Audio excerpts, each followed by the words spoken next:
You can be in a crowded room, people laughing, phones buzzing, and still feel like you're behind glass.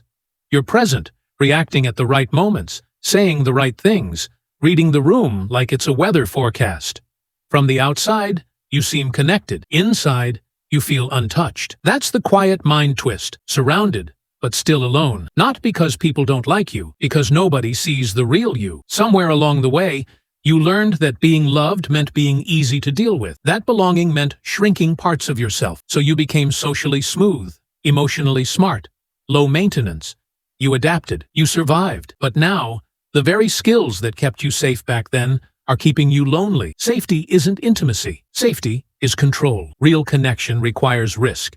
So you stay close, but never fully in the moment. You're present, invisible. Psychology calls it emotional parentification, being forced to care for others too young. Trauma psychologists call it fawning, pleasing to survive. Attachment experts call it fearful avoidant, wanting closeness but fearing exposure. Your nervous system learned to scan every tone, every glance, every energy shift. Your inner voice quieted, not because you had nothing to say, but because saying it felt dangerous. You learned how to survive in other people's emotional houses, but never built your own. The cost is invisible but heavy. You trade honesty for harmony, depth for approval, spontaneity for safety. You translate everyone else's feelings while locking your own away. People trust you, lean on you, confide in you, but they rarely hold you. You're known for your strength, not your exhaustion, for your calm, not your confusion. As an adult, it shows up in patterns.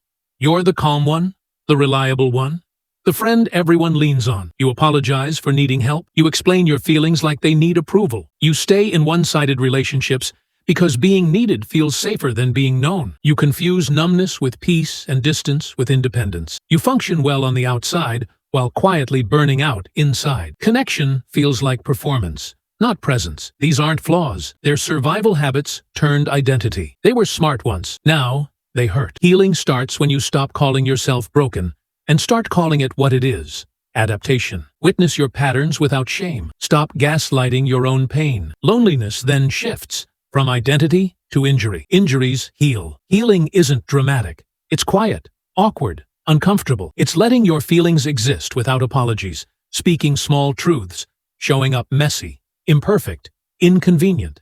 It's reparenting yourself, offering gentleness, patience, permission.